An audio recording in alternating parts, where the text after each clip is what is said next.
इस बाबा से और सामने जो आप फ़ोन देख रहे हैं यह है Redmi Note 9 Pro Max। जी हाँ, काफ़ी बड़ा नाम है लेकिन बॉक्स काफ़ी कॉम्पैक्ट सा है। बॉक्स के अंदर क्या है देखेंगे, लेकिन पीछे की तरफ आपको इसके सारे स्पेसिफिकेशंस देखने को मिल जाएंगे जिनके बारे में हम वीडियो में ज़रूर बात करेंगे। तो बॉक्स को खोलते हैं। खोलने पर सबसे पहले है यहाँ पर ये लिड। इसको जैसे ही हम उठाएंगे आपको सबसे पहले दिखता है सिम ट्रे निकालने वाला टूल। उसके बाद यहाँ पर आपको मिलते हैं कुछ डॉक्यूमेंटेशन और पीछे की तरफ इसी में इसके साथ है इसका बैक कवर जो कि ब्लैक कलर का है, सिलिकॉन का है। साइड में रख देते हैं। अच्छी बात है, कुछ नया नहीं है, Xiaomi हमेशा बैक कवर्स प्रोवाइड कराता है जो कि वाकई में एक अच्छी बात है, लेकिन नई बात नहीं है। तो ये रहा फ़ोन जो कि दिखने में काफ़ी अच्छा है। कैमरा प्लेसमेंट इसकी थोड़ी सी अलग दिख रही है तो जिसके बारे में बात करेंगे। साइड में ही फिंगरप्रिंट सेंसर भी है और पावर बटन है। इसको करते हैं ऑन, फोर रख देते हैं साइड में और आगे देखते हैं कि क्या है। यहाँ पर इसको हटाने से हमें मिलता है इसका 2 पिन वॉल चार्जर जो कि इसके नाम की तरह काफ़ी बड़ा है और एकदम ईट टाइप लग रहा है। तो आप किसी को फेंक के मार सकते हो चाहो तो। ये 33 वॉट्स का फास्ट चार्जर है। इसकी जो बैटरी है वो है 5020 mAh की, तो जिसके बारे में हम लोग अगेन बैटरी में भी आगे भी बात करेंगे। और इसके बाद आपको मिलती है इसकी USB Type-C केबल। तो ये तो था इसका पूरा बॉक्स कंटेंट। अब बात करते हैं फ़ोन के डिज़ाइन, कैमरा और स्पेसिफिकेशंस के बारे में। तो फ़ोन सामने है, देख सकते हैं काफ़ी अच्छा है दिखने में। नॉच वाला डिस्प्ले है इसके अंदर और पीछे की तरफ आपको कैमरा प्लेसमेंट दिख रही होगी जो कि इसके पहले Note 9 Pro में थी और अब यहाँ पर हमें देखने को मिल रही है। काफ़ी ग्लॉसी सा इसका बैक पैनल है, तो फिंगरप्रिंट्स के निशान काफ़ी बनने वाले हैं, लेकिन दिखने में फ़ोन काफ़ी अच्छा है। और साइड में यहाँ पर राइट स्पाइन पर आपको इसका फिंगरप्रिंट सेंसर देखने को मिलेगा जो कि पावर बटन का भी काम करता है और इसके ऊपर ही इसके वॉल्यूम रॉकर है। नीचे की तरफ 3.5 mm जैक है, USB Type-C है और इसकी स्पीकर ग्रिल देखने को मिलेगी।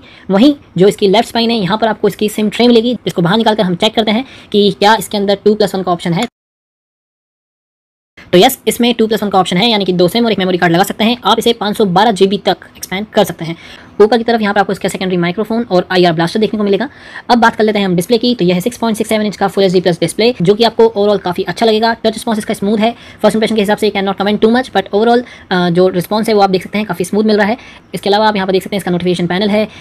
जल्दी से एक बार प्रीलोडेड ऐप्स भी देख लेते हैं। तो फेसबुक, अमेजॉन और VPN ऑफ डेली हंट वगैरह आपको मिल जाएगा। यहाँ पर कुछ गेम्स भी आपको मिल जाएंगे। तो एक बार अबाउट फोन में जाकर देखते हैं कि हमारे पास कौन सा वेरिएंट आया है। तो एज यू कैन सी यहाँ पर आपको 128 GB का स्टोरेज तो देखने को मिलेगा और साथ में यहाँ पर हम लोग अगर ऑल स्पेक्स में जाते हैं तो जी हाँ 6 GB वाला रैम वेरिएंट हमारे पास आया है। इसका 8 GB वाला भी एक वेरिएंट होता है। तो हमारे पास जो है वो 6 GB 128 है। इसके प्रोसेसर की बात कर लें तो इसमें आपको मिलता है स्नैपड्रैगन का 720G प्रोसेसर जो कि एक अच्छा प्रोसेसर है। आपको परफॉर्मेंस में कुछ परेशानी नहीं देगा। साथ में स्पेशल फीचर्स को देखें तो आपको यहाँ पर गेम टर्बो और जो क्विक रिप्लाइज वगैरह कुछ ऑप्शंस मिल जाएंगे जिनके बारे में हम लोग इसके रिव्यू के दौरान बात करेंगे। अभी इसके कैमरा पर जाएं तो मैं आपको बता दूं कि इसमें आपको मिलता है क्वाड कैमरा सेटअप जो कि 64, 8, 5 एंड 2 मेगापिक्सल का है। जो 8 मेगापिक्सल वाला है वो अल्ट्रा वाइड सेंसर है और 2 मेगापिक्सल वाला इसका डेप्थ सेंसर है जो प्राइमरी है, दैट इज 64 मेगापिक्सल। एक बार जल्दी से इसका कैमरा UI देख लेते हैं। तो ये यहाँ पर आपको इसका सुपर स्लोमो का ऑप्शन मिल जाएगा जो कि 120 FPS पे शूट कर सकता है। दूसरे ऑप्शन से नॉर्मल, ये देखिए 64 मेगापिक्सल को इनेबल करने के लिए आपको यहाँ पर अलग से ऑप्शन मिलेगा। इसके साइड में आपको पोर्ट्रेट का ऑप्शन मिलेगा। नाइट मोड इसमें आपको मिल जाएगा। पैनोरामा है, प्रो मोड जो कि सभी नॉर्मल मोड्स होते हैं वो आपको मिल जाएंगे। इसके अलावा नाइट स्केप मोड के बारे में भी हम लोग आगे रिव्यू में बात करेंगे। पीछे एक बार फिर से आप इसकी कैमरा प्लेसमेंट देख लीजिए। आपको ऊपर की तरफ दो एकदम एक रिम भी मिलेगी गोल्डन कलर की, उसके नीचे आपको 2 अलग से सेंसर्स मिलेंगे, उसके नीचे LED फ्लैश है। तो ये होगा इसके कैमरे की बात। आप इसे 4K वीडियोस रिकॉर्ड कर सकते हैं जो कि 30 FPS पर शूट होंगे। इसके अलावा जो स्लोमो है उसको आप 120 FPS पर रिकॉर्ड कर सकते हैं। और जो इसका फ्रंट कैमरा है वो 32 मेगापिक्सल का रहेगा और इसकी जो बैटरी है वो है 5020 mAh की जो कि 33 वॉट्स की फास्ट चार्जिंग के साथ आती है। तो ये था Redmi Note 9 Pro का अनबॉक्सिंग फर्स्ट इंप्रेशन का वीडियो। आपको वीडियो कैसा लगा मुझे कमेंट करके बताओ और इसकी और कौन सी वीडियोस आप देखना पसंद करोगे ये भी मुझे कमेंट करके बताओ। तो इस Prateek Vyas from Price Baba, thanks for watching.